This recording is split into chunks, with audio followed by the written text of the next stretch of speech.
أعوذ بالله من الشيطان الرجيم.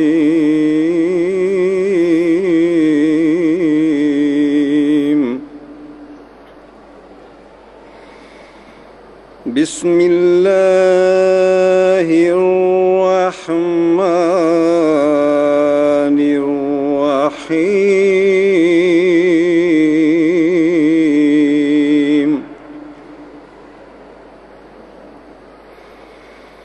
وما هذه الحياة الدنيا إلا لهو ولعب، وإن الدار الآخرة لهي الحيوان.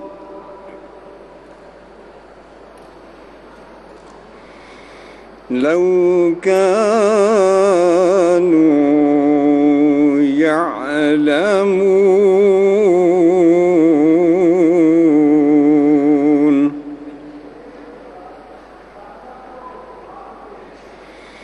فإذا ركبوا في الفلك دعوا الله مخلصين له الدين،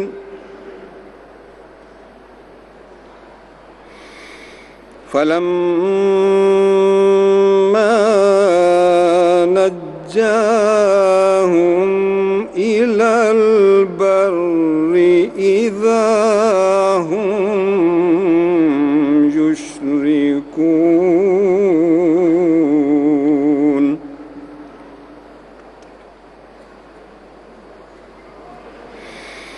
ليكفروا بما آتيناهم وليتمتعوا فسوف يعلمون.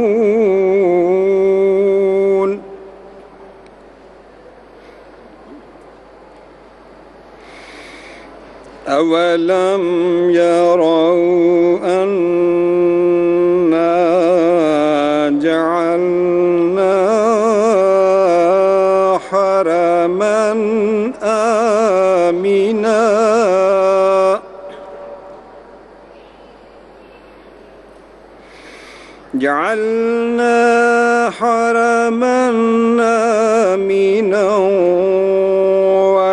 ويتخطف الناس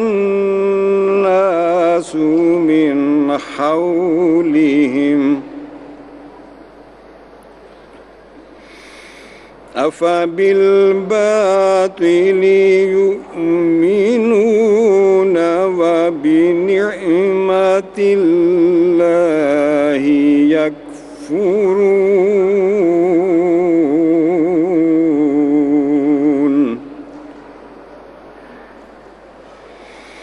ومن أظلم ممن افترى على الله كذبا أو كذب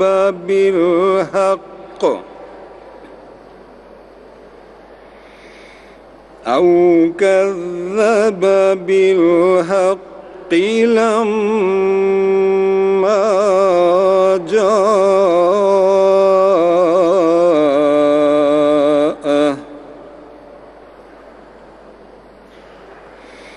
أليس في جهنم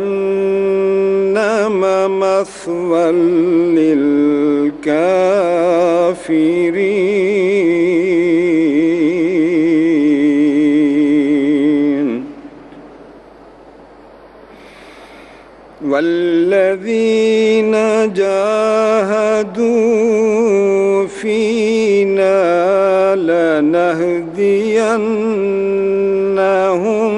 سبلنا وَإِنَّ اللَّهَ لَمَعَ الْمُحْسِنِينَ.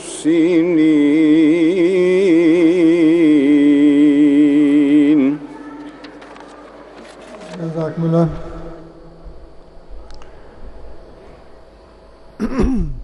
Ich glaube, wir haben ein kleines Problem, dass wenn man so weit von der Bühne weg ist und man redet, wenn man hier in die Halle kommt, dann merkt man nicht, dass das stört. Aber ich würde wirklich bitten, dass alle, die in dieser Halle sind, dass die auch bitte ruhig sind, vor allen Dingen dann, wenn der Koran rezitiert wird, wenn das Wort Gottes rezitiert wird.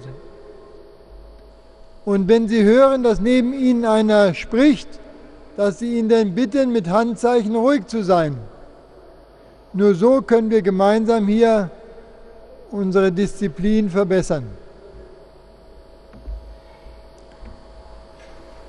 Für die Urdu-Übersetzung bitte ich Herrn Muzaffar Ahmed nach vorne.